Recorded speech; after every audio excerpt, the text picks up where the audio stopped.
Okay, I'm back. Same day. Um, different puppet. Hold on. I get it for you. This puppet is a hen. Here she is.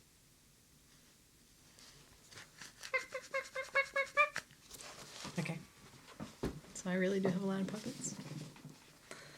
Sometimes I use them to read books to some of the younger kids and my grandson and things like that. So that's why I have them. Anyway. All right, we're going to start on page 180. So here we go. Going nowhere. I watch Ruby plod around the ring in endless circles. Going nowhere. More visitors have been coming, but not many. Max says Ruby's not picking up the slack after all. He says he's cutting back on her food. He says he's turning off the heat at night to save money. That's mean. It doesn't say that in there. Okay. Ruby looks thinner to me, more wrinkled than Stella ever was. Do you think Ruby's eating enough? I ask Bob. I don't know. I'll tell you one thing, though. You're sure as heck painting enough. Bob wrinkles his nose. That stench is unbelievable. I found yellow paint in my tail this morning. Bob isn't happy about my night painting. He says it's unnatural. Now, while I work at my art, Bob sleeps on non-tag. He claims he's perfect for her because she doesn't snore. She says her belly doesn't rise and fall and make him seasick. What is this plan of yours anyway? Bob asks. If you explained it to me, I could help out. He gnaws at his tail. Maybe I could come up with something that doesn't involve, paint. I can't explain it, I tell him. It's an idea in my head, but I can't get it right. And anyway, I'm almost out of supplies, and I should have known I wouldn't have enough. I kick at my tire swing. It's splattered with drops of blue paint. It's a stupid idea. I doubt that, Bob says. Smelly, yes. Stupid, never. Page 182, bad guys. Most of the day I doze. Late in the afternoon, Mac approaches. Bob slips under non-tag. He prefers to sleep in a low profile around Mac. To keep a low profile around Mac. Mac's gaze falls on my pool. The corner of one of my paintings is visible. What's that, big guy? He asks. I calmly eat an orange, ignoring him, but my heart is racing. Mac kicks at my plastic pool. Underneath it are all the paintings. Mac yanks on a piece of paper. It slips out easily, and he doesn't seem to notice the other paintings. The page is striped with green, which is what happens when blue paint and yellow paint get together. It's supposed to be a patch of grass. Not bad. Where'd you get the paint anyway? George's kid? He considers. I bet I get 30 for this picture. Maybe even 40. Mac turns on my TV. It's a Western. There's a human with a big hat and a small gun. He has a shiny star pinned to his chest. That means he is the sheriff, and he will be getting rid of all the bad guys. If this sells quick, I'm getting you some more of that paint, buddy, Mac says. He walks away with my painting, Ruby's painting. For a moment, I imagine what it would feel like to be the sheriff. Ad. Good news, huh? Bob says when Mac's out of earshot.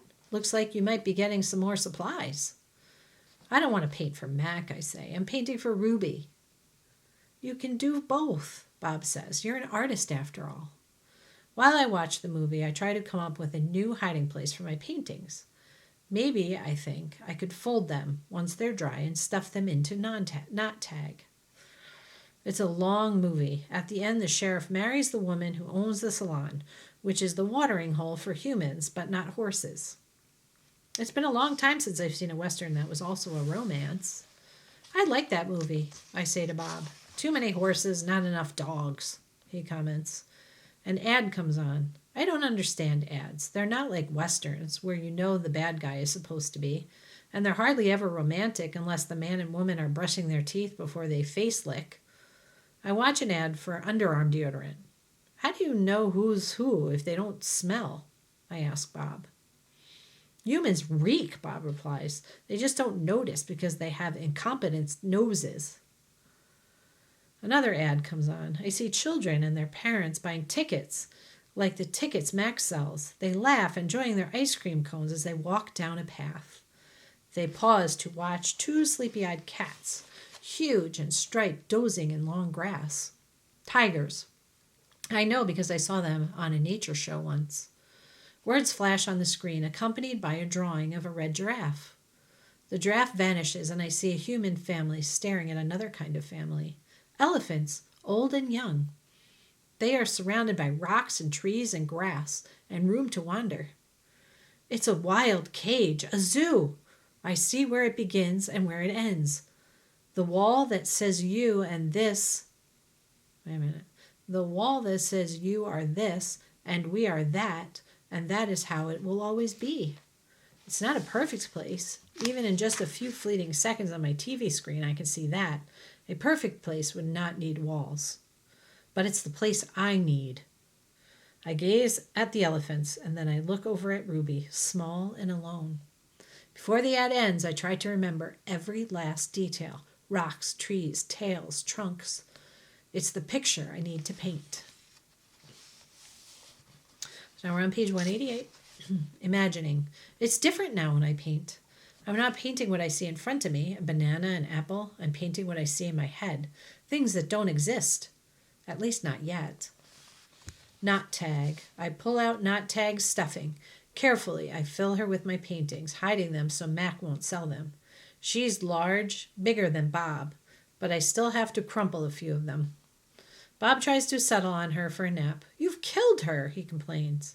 I had to, I say. I miss your stomach, Bob admits. It's so spacious. When Julia arrives, she notices that I've used up my paints and paper. Wow, Julia shakes her head. You are one serious artist, Ivan. One more thing. My finger painting has sold for $40 with frame. Mac is happy. He brings me a huge pile of paper and big buckets of paint.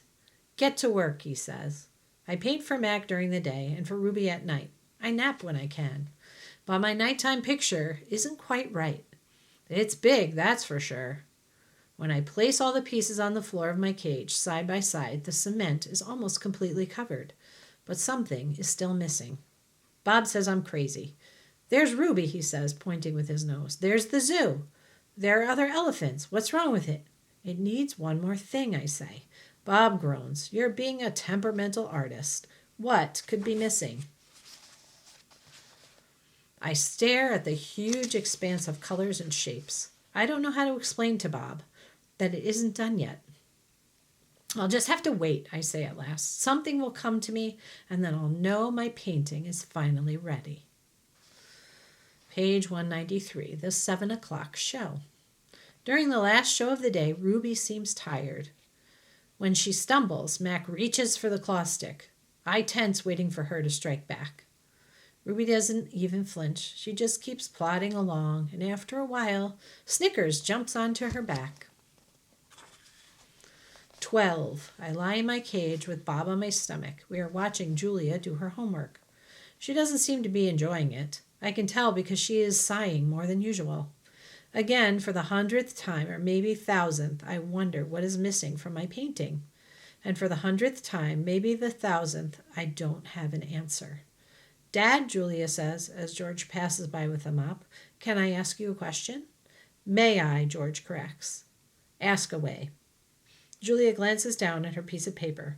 What's the difference between the words spelled principal and principal? And see how they're spelled differently? They're two different words. Spelled the same, spelled different, sound the same, but they have two different meanings. Principal and principal. Principal like Mr. Walter, and principal is like something that you stand for. It's the principle of the thing. Anyway, the first one is the head of a school. Well, he's going to explain it. Say I didn't have to do it. Like Miss Garcia. And the second one is a belief that helps you know what's right or wrong. For example, it's against my principles to do my daughter's homework for her. Julia groans. If I'm going to be an artist when I grow up, why do I need to know how to spell? With a laugh, George heads off. Poor Julia, I think. Gorillas get just get by just fine without learning how to spell. All those endless letters, those sticks and circles and zigzags, filling up books and magazines, billboards and candy wrappers. Words. Humans love their words. I leap up. Bob goes flying straight into my pool. Oops. A word. You know how I feel about wet feet, Bob yells. He scrambles out of the water, shaking each foot in dismay. I look out my window at the billboard. I can still hear Mac's voice in my head. Come to the Exit 8 Big Top Mall and Video Arcade, home of the one and only Ivan, mighty Silverback. I count to 12, and then I count again, just to be sure. I lay out 16 pieces of poster board, 4 down, 4 across. A perfect square. What are you up to? Bob demands. I'm guessing it doesn't involve sleep. It has to do with the billboard. That sign's a monstrosity, particularly since I'm not featured. I grab my bucket of red paint. You're not on the billboard because you're not in the show, I point out. Technically, I don't even live here, Bob says with a sniff. I am homeless by choice. I know, I'm just saying. I study the billboard. Then I make 2 fat lines like a broom handle. Another fat line connects them. I stand back. What do you think? What is it? No, wait, let me guess. A ladder? Not a ladder, I say. A letter. At least I think that's what they're called. I have to make 3 more. Bob cuddles up next to Knot Tag. Why? He asks, yawning.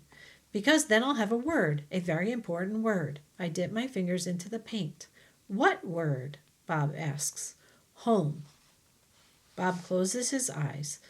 That's not so important, he says quietly. So now we're on page 200. The title of this page is Nervous. All day long I knuckle walk circles around my cage. I'm so nervous I can't nap. I can't even eat. Well, not very much anyway. I'm ready to show Julia what I've made. It has to be Julia. She's an artist. She'll truly look at my painting. She won't notice the smudges and tears. She won't notice the smudges and tears. She won't care if the pieces don't quite fit together. She'll see past all of that. Surely Julia will see what I've imagined. I watched Ruby trudge sullenly through the 4 o'clock show, and I wonder, what will happen if I fail? What if I can't make Julia understand? But of course I know the answer. Nothing. Nothing will happen. Ruby will remain the main attraction at the Exit 8 Big Top Mall and Video Arcade, conveniently located off of I-95, with shows at 2, 4, and 7, 365 days a year, year after year after year. Showing Julia. It's time to show my work. The mall is silent except for Thelma the macaw, who is practicing a new phrase. Uh-oh! Julia is finishing her homework. George is sweeping outside. Mac has gone home for the night. I grab Knot Tag and carefully pull out the folded papers. So many paintings, page after page, piece after piece of my giant puzzle. I pound on my glass, and Julia glances over. Fingers trembling, I hold up one of my paintings. It's brown and green, a corner piece. Julia smiles. I display another picture, and then another and another, each one a tiny part of the whole. Julia looks confused. But what is it? She asks. She shrugs. It doesn't matter. It's pretty just as it is. Uh-oh, says Thelma. No, I think. No, it does matter. Page 204, but that's because I want to keep reading. So maybe we'll stop after this one. More paintings. George calls out to Julia. He's done for the night. Grab your backpack, he says, and hurry, it's late. Gotta go, Ivan, Julia says. Julia doesn't understand. I have to find the right pieces. I dig through the pile. They're here somewhere. I know they are. I find one, another.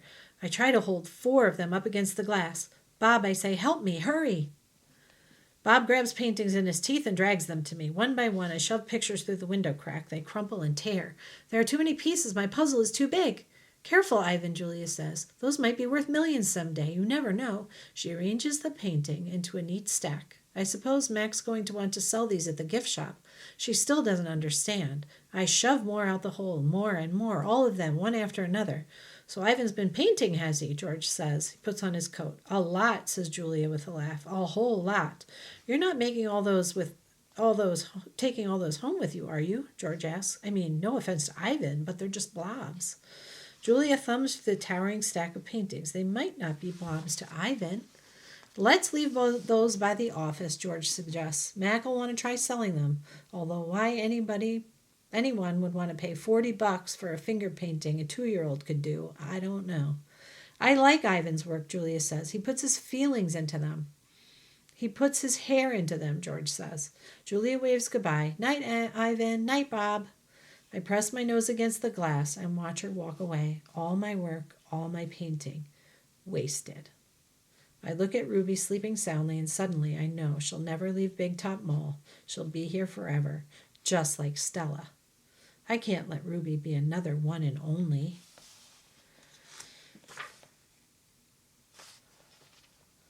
Okay.